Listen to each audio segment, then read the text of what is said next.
آج مشرق وسطی ایک اور تباہ کن اور خوفناک جنگ کے دہانے پر کھڑا ہے۔ یہ ایک ایسی جنگ ہے جو نہ صرف پورے خطے بلکہ پوری دنیا کو بھی اپنی لپیٹ میں لے سکتی ہے۔ 13 جون 2025 کو اسرائیل نے بلا اشتعال طور پر تمام عالمی قوانین کی خلاف ورزی کرتے ہوئے ایران پر حملہ کر دیا۔ اسرائیل نے پاسداران انقلاب کے سربراہ سمیت چوٹی کے فوجی عہدیداروں کو نشانہ بنایا۔ نطنز اور قم میں واقع ایران کی جوہری تنصیبات کو بھی نشانہ بنایا گیا۔ جواب میں ایران مسلسل اسرائیل پر میزائل حملے کر رہا ہے۔ ان دنوں اسرائیلی میڈیا اور مغربی میڈیا پر اسرائیلی فضائیہ کی بات ہو رہی ہے۔ آج کی اس ویڈیو میں ہم صہیونی فضائیہ کی صلاحیت کا جائزہ لیں گے۔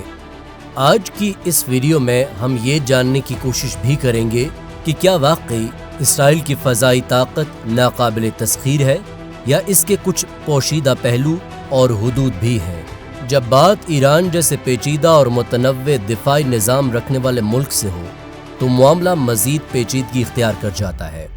آج ہم اس سوال کا جواب تلاش کریں گے کہ اسرائیل کی فضائی طاقت کی اصل حیثیت کیا ہے اور اس کے کیا ممکنہ چیلنجز ہو سکتے ہیں۔ اسرائیل نے 1967 کی عرب اسرائیل جنگ سے لے کر 1982 کی لبنان جنگ اور پھر غزہ، شام اور عراق پر کیے جانے والے مختلف فضائی حملوں میں اپنی فضائیہ کے بل بوتے پر اپنے گندے اور مکروہ عزائم کو بہت حد تک کامیابی سے حاصل کیا ہے۔ اسرائیلی ایئر فورس مشرق وسطی بلکہ دنیا کی چند سب سے زیادہ جدید ایئر فورسز میں شمار کی جاتی ہے۔ یہ وہی فضائیہ ہے جس نے 1981 میں عراق کے اوسیراق نیوکلیئر ری ایکٹر پر حیران کن حملہ کیا اور اسے مکمل طور پر تباہ کر دیا۔ اس مشن کو آپریشن اوپیرا کا نام دیا گیا، جو آج بھی دنیا بھر کے ایئر فورسز کے لیے ایک کیس سٹڈی کے طور پر پڑھایا جاتا ہے۔ اسرائیل کے پاس F-35 لائٹننگ II، F-16 اور F-15 جیسے جدید طیارے موجود ہیں۔ F-35 USA کی لاک ہیڈ مارٹن کی طرف سے تیار کردہ ایک اسٹیلتھ فائٹر جیٹ ہے۔ یہ طیارے اسرائیل نے امریکہ سے خریدے ہیں۔ یہ طیارے ریڈار پر نظر نہیں آتے اور دشمن کے علاقے میں بغیر معلوم ہوئے گہرائی تک جا سکتے ہیں۔ اسرائیل ان طیاروں کو شام، لبنان اور عراق میں درجنوں مشنز میں استعمال کر چکا ہے۔ 2024 اور 2025 میں ایران اور اسرائیل کے درمیان تناؤ نے ایک نیا رخ اختیار کیا۔ ایران کے نیوکلیئر پروگرام، شام میں ایرانی ملیشیاؤں کی موجودگی اور اسرائیل پر راکٹ حملوں کے جواب میں اسرائیل نے نہ صرف شام بلکہ عراق اور ایران کے اندر بھی فضائی حملے کیے۔ ایک حالیہ واقعہ جس نے دنیا بھر کو چونکا دیا وہ تہران کے قریب واقع ایک حساس ملٹری سائٹ پر اسرائیلی ڈرون حملہ تھا۔ اس حملے میں بھی F-35 نے مرکزی کردار ادا کیا، جنہوں نے ایران کے ایئر ڈیفنس سسٹمز کو دھوکہ دے کر حملہ کیا۔ اس کے ساتھ ساتھ ایران کے اندر موجود موساد کے ایجنٹس نے بھی کئی حساس اہداف پر حملے کیے، جن میں سے بعض حملوں کی ذمہ داری بھی اسرائیل نے قبول نہیں کی، مگر عالمی تجزیہ کاروں نے انہیں اسرائیلی کارروائی قرار دیا ہے۔ کچھ بات کرتے ہیں F-35 لائٹننگ II کی۔ یہ دنیا کے سب سے جدید اسٹیلتھ فائٹرز میں سے ایک ہے۔ یہ دشمن کے ریڈار کو چکمہ دے سکتا ہے، ڈیجیٹل وار فیئر میں ماہر ہے اور ایک ساتھ کئی اہداف کو نشانہ بنا سکتا ہے۔ اس طیارے کی خاص بات ڈیٹیکٹ ہوئے بغیر گزر جانا ہے۔ یہ دشمن کے ایئر ڈیفنس سسٹم کو بآسانی چکمہ دے سکتا ہے۔ اگر اسرائیل کی ڈرون ٹیکنالوجی کی بات کی جائے تو اسرائیل دنیا کا سب سے بڑا ڈرون ایکسپورٹر ہے۔ اس کے ڈرون نہ صرف جاسوسی کے لیے بلکہ حملوں کے لیے بھی استعمال ہوتے ہیں، جیسے ہارپون اور ہیرون ڈرونز۔ یہ ڈرونز کئی گھنٹے فضا میں رہ سکتے ہیں اور دشمن کے اہم مقامات کی مسلسل نگرانی کر سکتے ہیں۔